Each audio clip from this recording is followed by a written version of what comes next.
Reezy Tv. Right now, back 2013. You know what I mean? And right now, I'm gonna talk about my project I'm working on this year. Right. And my whole concept around it. Obviously, I think my last Reezy I talked about my Raw Files EP, which is exactly the same thing. Still working on that. That's not, you know, nowhere near done, nowhere near in the realms of you know, creating now. I'm still thinking of ideas and concepts, but the whole thing with the EP is I'm gonna basically record the tunes, right, on my beats. So basically I run a studio in it, like you can see here, you can't see the booth, and we got my keyboard and I got my guitar behind me to learn it. So basically it's just doing that kind of thing, basically having the beat, getting it recorded, getting it mixed, right? That's my bit in it. That's what I'm doing for my EP. You know, my goals for my EP, like I can have beats on the computer, or people can record it and they can sit on the computer, but really I'm gonna have a whole thing where, you know, the person will come on my beat, do what they're doing on the beat, I'll mix it, I'll get it mastered, and we'll do a video for it, and we'll proper promote this song, promote the studio, promote myself as a producer, and be able to, you know, that's the whole point of this EP now, instead of doing a standard hip-hop instrumental mixtape, which I've been doing for years now, you know. I dropped Universal Language Volume 2, no sorry, I just dropped Universal Language last year, June, which is basically my comeback. I never made instrumental mixtape in ages, and I just made beats and stuff, and you know, and I just made them, you know, just to show people really. It's like, yeah, I got 15 beats, but I hear that, you know what I mean? And what do you think? And people did rap on it, people did do what they're doing in it, but it went nowhere, like, you know what I mean? So I'm basically trying to use these tracks for my EP, the Raw Files EP, to do projects with people, you know, and do videos, and so people can watch and, you know, and understand everything. So basically that's why this EP is going to take so long.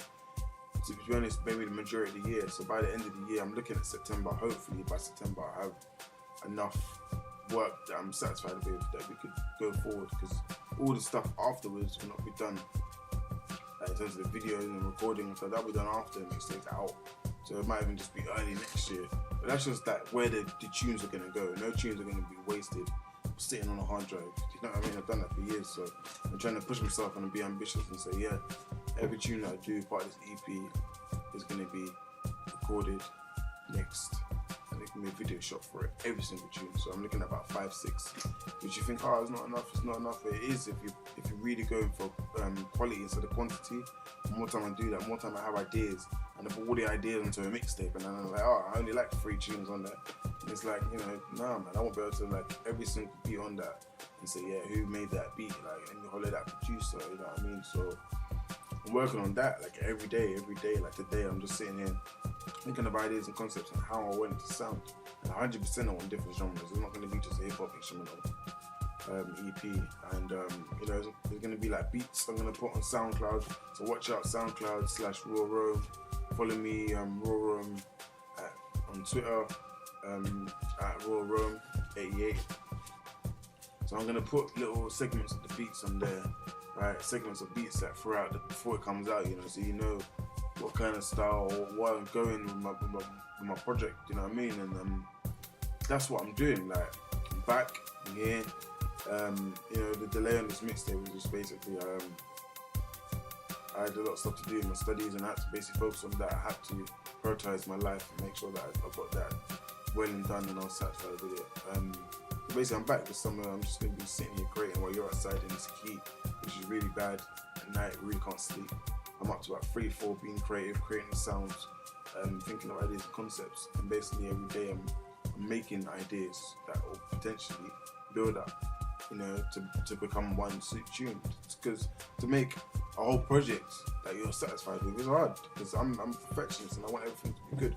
So at the end of the day, if I got a project and I finished it, I can make the tunes and say, yeah, I put it on the project, but I want to be satisfied with at least 80% of my project. I don't want to be saying, oh, you know, that could be better, this could be better. That's the whole point in not just throwing ideas and putting them together. It's good, you know, to show people that you can make songs and you can put things together, but really, it's about really analysing each song and how you can make every single song stand out enough for somebody else to like. right, to even record it, you know, because that's even a thing as well. I've got to find the people. People need to like the tunes and to rap on to do or sing on it to do the videos, you know. So I'm competing.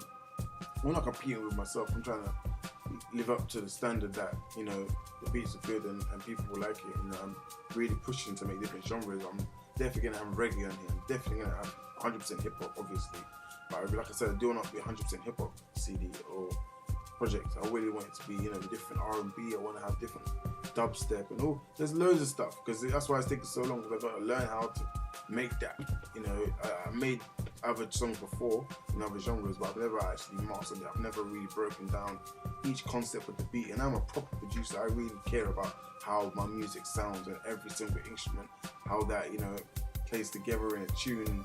You know, and I'm an engineer as well, so I know exactly how I want it to sound. So when I'm mixing my beats now, I want to make sure that the kick is not higher than the bass and all of these kind of things that people won't know unless they're producers and engineers. In this day and age, we are that. Like, I'm 25 years old and making music since I'm 18 years old. So we come in the age of computers where we have to mix our own stuff. We have to, you know, learn an instrument. We have to, you know, learn how to use these softwares to produce our music. We have to be able to understand, you know, how to write a song and all these other stuff, because I do multiple things, but my main focus is producing and engineering, right? But I can do multiple things, which is really good, because back in the day, a producer was a producer, which is good and bad in the same sense, you know. Like, if you're a producer, you're able to actually have time to master that craft instead of saying, yeah, I'm gonna master this beat and then go to this song and then go to this mix, and then, you know, you're gonna have no focus. You're just always gonna try and master each area, which is hard. So once you master one area, it's good, but then it hinders you because it limits you. If you really need to do something, like you really remember to get a beat, or you're a producer and, you know, you're not really well inclined at the piano, you're gonna need producers and you're gonna need, musicians and composers to come in and play that on the piano. If you don't know how to play a piano or a guitar, which is how now I'm pushing myself to grow now as a musician. I'm growing. I know the basis of piano, I know the basis of guitar, you know, but I'm really gonna have that physical aspect, you know. Like I said, we're in a day and age computer where we're just clicking and clicking the mouse and altering sounds, and we're not actually producing our own sound. And this is the whole thing with this EP as well. I want to produce my own sound. There's a reason why I'm picking up the guitar right now and proper advancing my skills. There's a reason why I need to really sit on this and learn every single note to the standard I need to make my tunes. Because sometimes I can overcomplicate it, but I want to learn everything, but really I need to learn what I need to learn for my project in it, which is just basic, you know, chord progression. That's it. Like, you know, all them, I got pop in here as well, so all them crazy bridges and pop tunes, and they all have that certain type of chord progression, and the same in hip hop as well. Now that with the Justice League, Maybach Music producers, they make, like, you know, musical hip hop. Like, people always have this stereotype that hip hop is just like this simple bass, and that's why I've chosen to really this summer go in, and if I do it with dedication and hard work, I can actually learn what I need to learn, produce what I need to produce, and I'm really confident, man. I'm definitely 100% working on this EP every day throughout this whole summer until I return back to uni for my third year. So yeah, that's basically my plans, what I'm doing. Reezy TV Part 3, Part 4 going to be out in a month's time. By that time, I'm going to have stuff to produce and potentially, you know, progress into what I want it to be. So yeah, I'm just working on the Raw Files EP.